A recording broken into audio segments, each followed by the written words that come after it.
From New York City, we bring you a new Dr. Christian story called Mad Interlude, presented for your pleasure by the Cheese Bro Manufacturing Company, owners of the trademark Vaseline, and producers of Vaseline Petroleum Jelly, Vaseline Hair Tonic, and other Vaseline specialties. Tonight, our program comes to you from the Columbia Playhouse in the heart of New York's Broadway amusement area. Jean Hersholt is in town to see the new plays and enjoy a vacation between his Dr. Christian pictures. And in line with the gaiety of the holiday season, he's chosen for you this evening a quite mad comedy called Mad Interlude. The cast, too, is recruited from Broadway and includes Selina Royal as Mrs. Travis, who flutters a good deal, Jay Justin as her husband, Hector Travis, a typical American businessman, Elliot Reed as their collegiate son, Clementine Terrell as their debutante daughter, Charles Webster as Mr. Travis's business partner, Mr. Mott, and Frank Butler in the role of Henry, the house painter. Rosemary DeCamp has also come from Hollywood for the holiday season, and tonight she plays her usual role of Dr. Christian's popular young secretary, Judy Price. Now, before the curtain rises, I have just time to say a few words about one of the products that make this program possible. The calendar tells us that there are only 19 days to Christmas. Time now to begin working on your hair if you want it to look its best for the holiday season. Dry heat, too much soap and water, all rob the hair of its natural oils. Make even normally healthy hair dry and hard to manage. Let Vaseline Hair Tonic help. Try rubbing some on the scalp before your next and every shampoo. These Vaseline Hair Tonic treatments are especially good for conditioning the hair before a permanent wave. You see, Vaseline Hair Tonic is beneficial to the scalp and hair because it supplements the scalp oils, so necessary to keep it good looking. Why not get a bottle of Vaseline Hair Tonic and start now to use it regularly? Full directions come with every bottle. You can get a generous shaker top size of Vaseline Hair Tonic for only 40 cents, or the large economy size at 70 cents. It's curtain time now. Our studio is filled with expectant Jean Hersholt Dr. Christian fans. And the scene opens on Dr. Christian's office, where Judy is pounding the typewriter.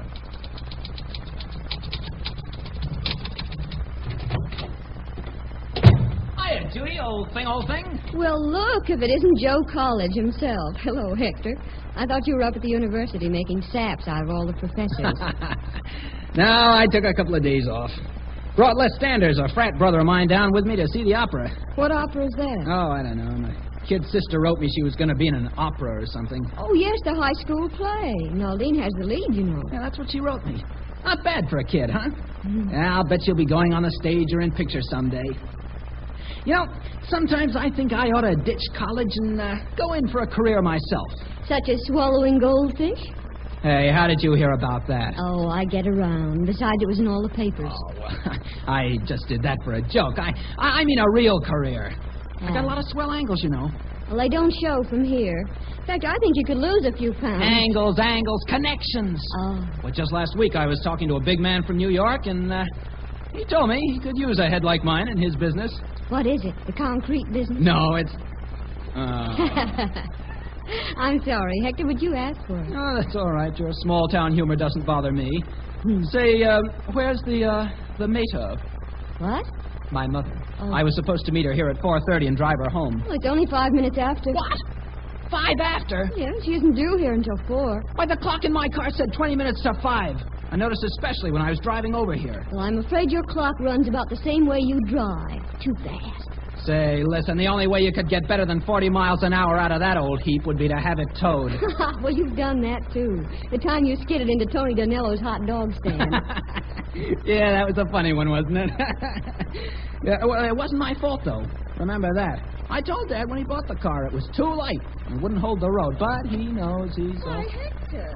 Oh, hello, Mom. Good afternoon, Mrs. Travis. Oh, good afternoon, Judy. Well, you're here early, dear. Yeah, all on account of that old car. The clock's busted again. Oh, is it? Well, you act like it isn't important. I had to break away from a swell party just because that clock's half an hour fast. Well, we'll have it fixed. Is Dr. Christian in, Judy? Yes, I'll tell him you're here. Well, what we need is a new car. I should think you'd be ashamed to drive around in the thing. All right, dear. We're going to get a new car just as soon as I can talk it over with your father. Will you come into the consultation room, Mrs. Oh, Travis? thank you, Judy. I won't be long, Hector. Well, Mrs. Travis, how are you? You're quite a stranger. Oh, I've been frightfully busy. Just one thing after another. I'm secretary of the 20th Century Poets Club this year, and we're having the house done over in time for Naldine's party, and Hector brought a house guest home with him, and, well, I tell you, I'm beginning to feel like the wreck of the asparagus. Well, you're looking well. Oh, I'll always carry on. And I'm like that boy who went through the Alpine village. You know, a youth who bore amid snow and ice a banner with this strange device. What is it now? Excelsior. Oh, yes, I knew it was something to stuff furniture with. Well, if you're feeling badly, Mrs. Towers, you ought to let up a little. Oh, I'm not worried about myself. It's... well, Dr. Christian, I can be frank with you, can't I? Of course. And I know you won't breathe this to anyone outside of the family because, well, after all, doctors really are confidence men, aren't they? Well... It's about my husband. I'm not one to make mountains out of manholes, Dr. Christian. But I think he's losing his mind. Who? Edmund? It's a terrible thing to say, but I think he's a little crazy. Well, I know a lot of people who wouldn't mind being a little crazy if they could be as successful as Ed Travis. That's just it. He isn't successful anymore. Oh, no. The firm of Martin Travis is one of the most enterprising contracting concerns in the state. Oh, I was reading in the paper only the other day that they were putting through a deal with that, what do you call them, that Minneapolis outfit. Yes, but... Dr. Christian, I'm going to have to take time by the door lock and tell you everything. Edmund hasn't been to his office in 3 whole days. Don't say that's anything to get excited about. But he isn't feeling well. But it isn't like Edmund. He hasn't missed a day at his office in 30 years, sick or well. I dare say he has some good reason for not going to his office. Well, it has. He's certainly keeping it a secret. He locks himself in his room and won't come out. Won't come out? Well, except for meals. I tried to make light of it so that the children wouldn't suspect anything, but... Oh, Dr. Christian, I just don't know what to do. My suggestion is to stop worrying until we find out what's the matter. I'll drop around and see it. Oh, I wish you would. Yeah, I'll come over to the house this evening.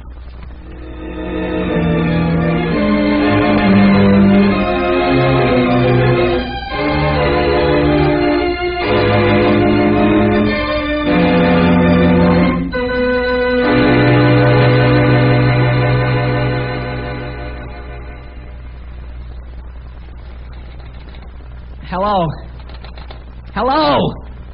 No, this is the Travis residence, and I'm trying to get Central. Yes. What? Will you please get off the line? Hector, can't you phone without shouting? I'm trying to memorize my part for the play. I'm busy. Hello, Central. Certainly I want a number. You think I've been clicking this phone hook for exercise? Cedar 913. Ah, how quiet lies this garden. No sound but...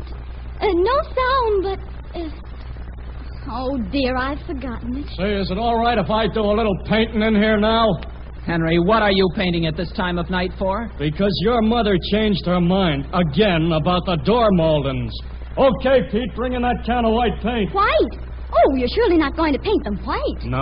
No, we're going to paint them a sort of a sky blue plaid color tonight, but by tomorrow we'll probably be painting them a tomato purple.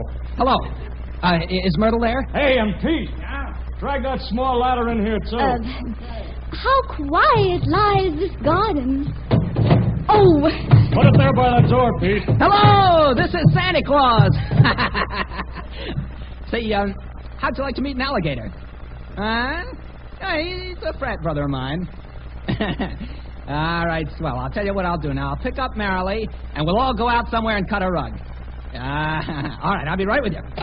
Well, so long, sis. How quiet lies the garden. Say, Pete, toss me up that empty bucket, will you? Lies this garden. No sound but the gentle whisper of the look wind. out! Do you have to make so much noise? Sorry, Miss Travis. No sound except the gentle whisper of the wind that's born at dawn, while morning paints the portal of the eastern sky in gold. Oh, paint it swiftly. We're painting it as fast as we can, Miss Travis. I'm not talking to you. Oh, paint it swiftly, for there comes the jock and rondelay of Meadowlark. There comes the jock and rondelay of Meadowlark. Sounded like the door buzzer to me. Oh, for goodness sake, yes, I'm coming. Oh, Dr. Christian. Yes, I was passing by and I thought I'd drop in. Oh, there's no one here but me. Hector has a date and Mother's at a bridge party. Isn't your father at home? Oh, yes, he's here. He's in his room. I'll go call him. Oh, never mind. He might be resting. I'll just look in on him. It's the room at the end of the hall. Yes, I know. Who is it?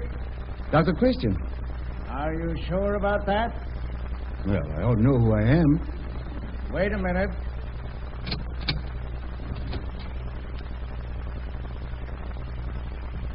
May I come in? Yes, sure. Come in. I guess it's all right. I understand you're not feeling so well. So Sophie's been to see you, huh? Oh, you don't need to deny it. I know she has. Yeah. What's the matter? Nothing's the matter. Well, Sophie's worried about you. What's she worried about? She's afraid you're ill.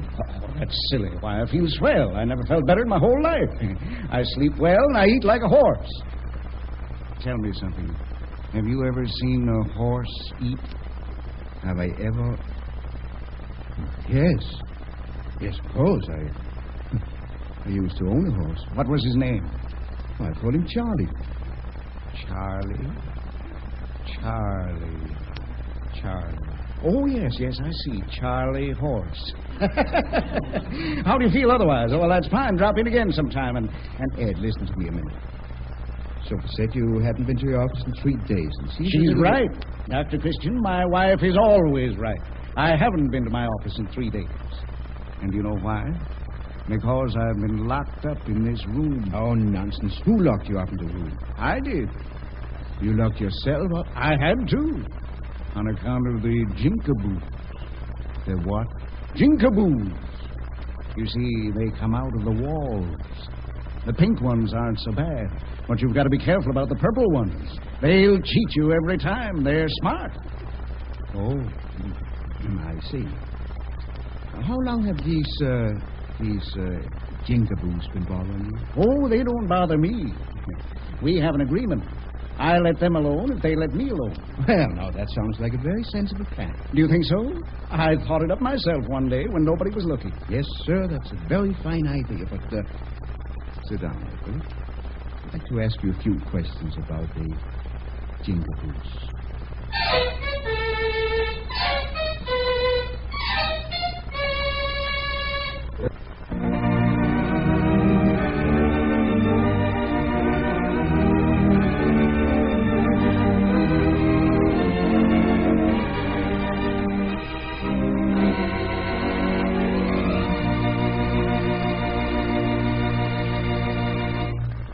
We have a brief intermission time now in our mad interlude with Dr. Christian, during which I want to present the sanest man in my acquaintance.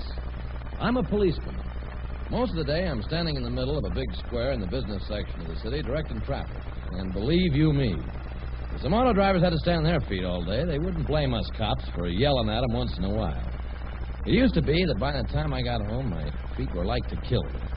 But then one of the other men on the force says to me, "You should be using Vaseline jelly, and you wouldn't have such trouble with sore feet."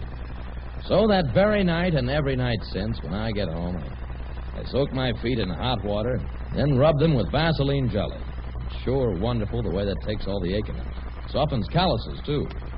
So if you're ever bothered with sore, tired feet, take a tip from me and try Vaseline jelly.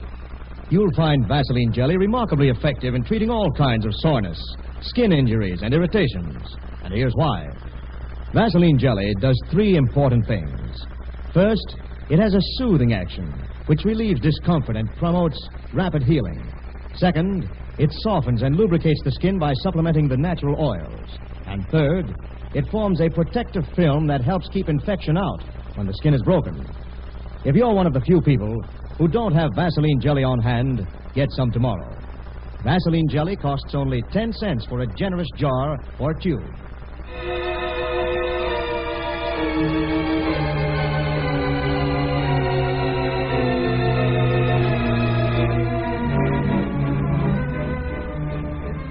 The curtain is going up again on the next act of our Dr. Christian comedy, Mad Interlude, starring Jean Hersholt as the popular doctor of River's End.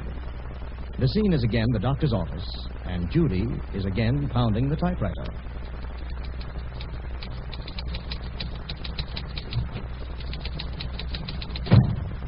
Where's Dr. Christian? Oh, well, I'm sorry, Mr. Mott. He isn't here. He went over to the drugstore for a moment. But if it's important, I could phone. No. It's important, but not that important. I'll wait. All right.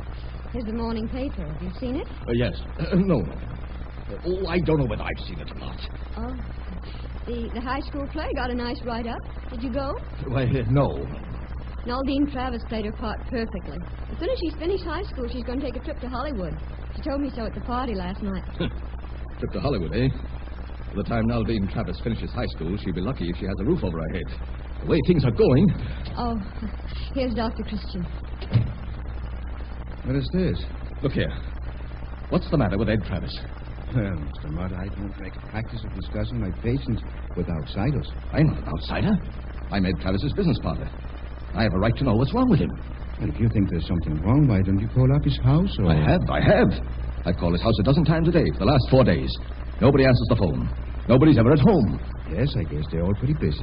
And the firm has a deal on with the Captain people in Minneapolis. A deal that'll net us at least $3,000. Ed's been handling it. Well, that's fine. Oh, I don't see anything fine about it. Just about the time Ed got to the point where the Captain crowd was ready to sign, he dropped the whole business. Didn't you pick it up where Ed left off? No. I don't know enough about it. Don't know any of the details. Ed has more or less run the office ever since I took into the partnership. Besides, the Captains are funny people. They want to do business with Ed. Well, it ought to be an easy matter to wire them and tell them that Ed is, well, indisposed for a few days. Wire them? I've talked to them on long distance every day this week. I've offered some excuse and any alibi I could think of. They're growing cold on the whole deal. So last night I went around to his house. Made up my mind I was going to see Ed. It was the last thing I did. Oh. Well, did you see him? Not exactly. Everyone else had gone to the high school play. But Ed talked to me through the door. He wouldn't open it. Yes. Yes, I see. Dr. Christian, just what are jinkaboos? What? I say, what are jinkaboos? Oh, yes. Jinkaboos. Well, see, they come out of the wall, you know. Oh, they do? I mean, the pink ones aren't so bad, but you have to watch out for the purple ones. Yes. So I gathered when I talked to Ed. Now, look, Dr. Christian. What's the matter with him? Who said there was anything the matter with him? Oh, stop beating around bush. Can't tell me that a man who won't admit his own business partner into his house is actually, is acting rationally. Perhaps he has a good reason for not letting you in. Oh, sure. He was afraid the jinkaboos would get me. Well, I've never seen a jinkaboo, and I don't believe there is such a thing. Have you ever seen South America? Why, no. Well, then I suppose you don't believe there is such a thing. Oh, that's sheer sophistry. I understand you perfectly, Dr. Christian. You're trying to protect Ed. In a way, I don't blame you. But you know as well as I do that Ed Travers is crazy. No, on the contrary. I think Ed Travers is perfectly sane. Oh, come now. You're simply shielding. I'm not shielding anyone. Well, I thought I could count upon your testimony. But no doubt the testimony of any other reputable physician will do. Because I'm going to leave the question of Ed's sanity to the courts. The courts? Yes. I'm petitioning to have the partnership dissolved. Oh, now, wait. Wait a minute. I can't afford to have a maniac as a business partner. Goodbye, Dr. Hold Christian. on a little. Hold on.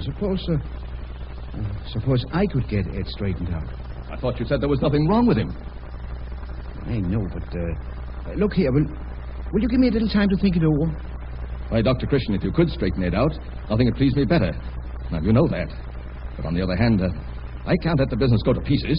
I can't wait too long. I know, and I'll hurry. I'll see Ed again tomorrow, and then you can come in and see me in, let's say, 8 o'clock Friday evening. All right. I'll be here at 8 o'clock Friday evening.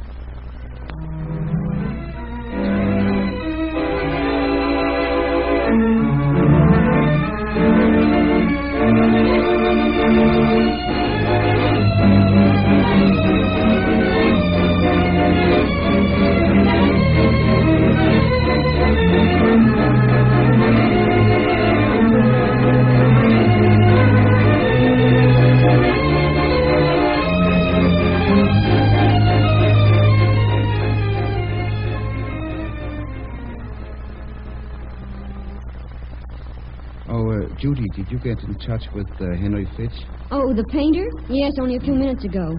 He was late getting home, but he's on his way here now. Well, I guess that completes the list. If they all show up. At least somebody is on time. Good evening, Dr. Christian. Oh, hello, Judy. Good evening, Mr. Mott. Well, Doctor, did you examine Ed yesterday? No, I didn't examine him, but I talked to him. Well, I talked to him this morning, and if anything, he's worse. You're going to have to admit, Dr. Christian, that... Who's that? Oh, I imagine it's Mrs. Trivers and the children. I asked them to be here, too. Let them in, Judy, will you? But I didn't expect Mrs. Travers. This is very embarrassing. Don't cry, Mom. The whole idea is simply too absurd. Oh, no. No, it's true. It's really true. Your poor dear father is as mad as a March herring. Good evening, Mrs. Travers. What are you doing here? You'd better ask Dr. Christian. He seems to have planned this. Oh, Dr. Christian. Oh, now, don't cry. Everything's going to be all right. We're all old friends, and we're going to sit down and talk this over. Oh, bring her chair, Judy. Yes. Here, Mrs. Travers. Yes, let's all sit down. Great Scott. There aren't more people coming here, are there? Just one. I got here as quick as I could, Doctor, but...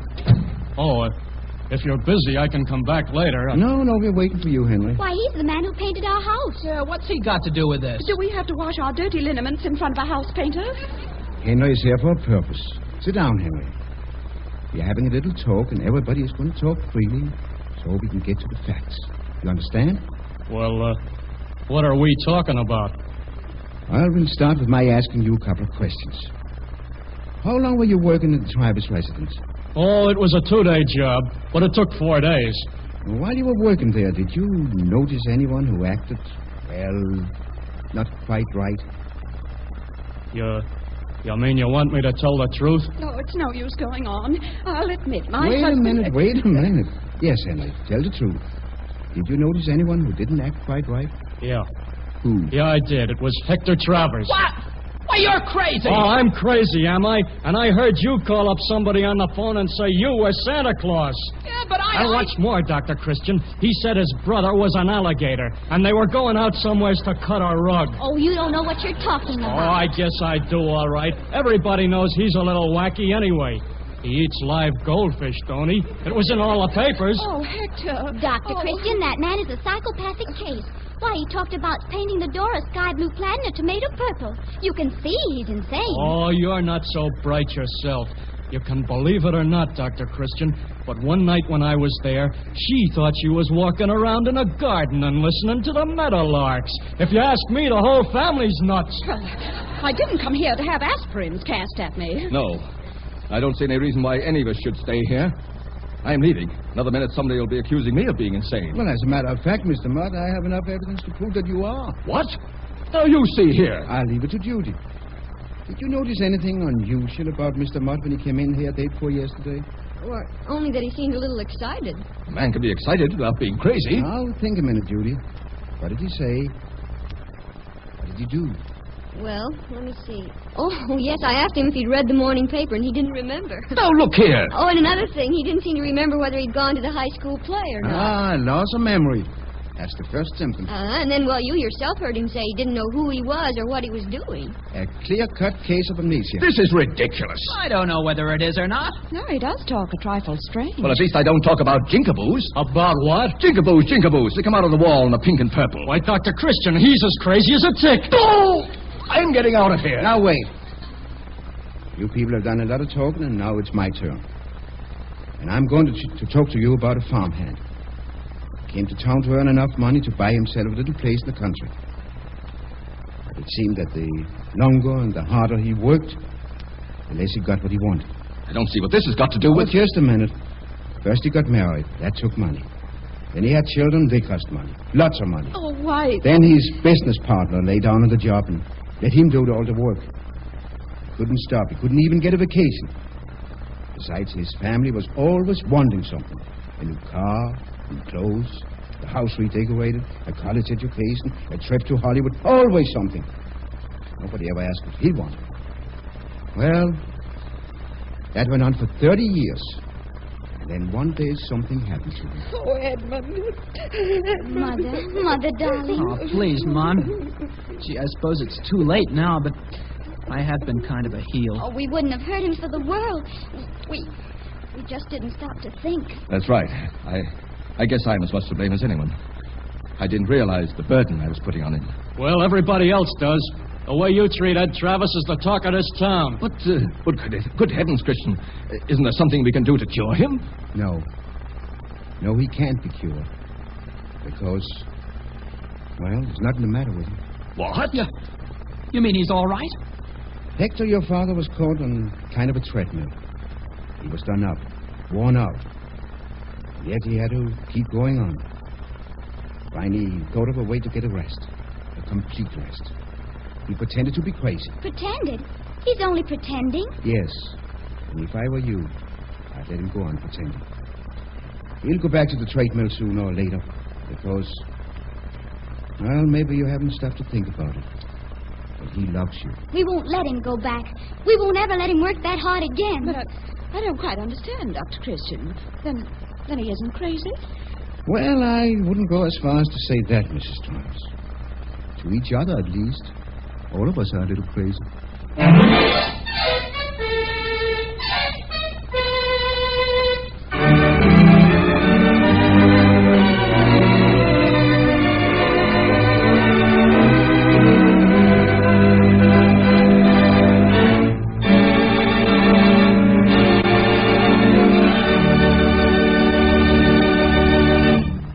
And the curtain rings down on our mad interlude. And we'll return to sanity just long enough to give you an important message and to present our star, Jean Hersholt, with a brief description of next week's play. For generations now, Vaseline jelly has been America's most popular treatment for minor burns, cuts, chafing, chapping, and literally hundreds of other everyday uses. One reason for this amazingly widespread use is the dependability, the purity of Vaseline jelly. Carefully refined in the making, Vaseline jelly is pure enough to eat. Ask your druggist, too, about the other products bearing the famous Vaseline name. Vaseline borated jelly, Vaseline carbonated jelly, Vaseline camphor ice, and Vaseline lip ice. They all have a base of soothing Vaseline jelly. But whether you buy any of these specialties or regular Vaseline jelly, be sure the trademark Vaseline is clearly marked on the jar or tube. It is your assurance of absolute purity. And now may we present Jean Hersholt as Dr. Christian.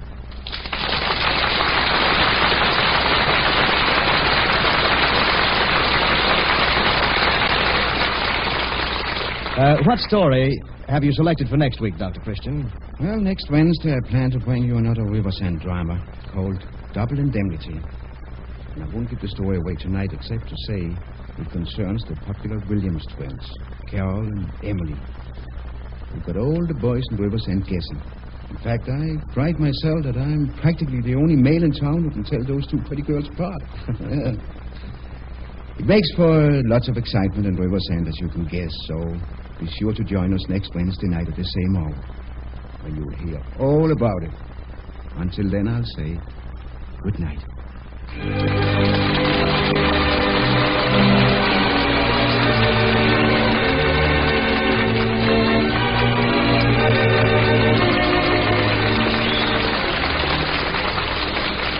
Be sure to meet Dr. Christian when Jean Hersholt's new picture of that title comes to your local theater. It's an RKO radio picture, the first of a new series based on the Dr. Christian radio program and starring Jean Hersholt as the beloved doctor of River's End. Your announcer, Andre Baruch.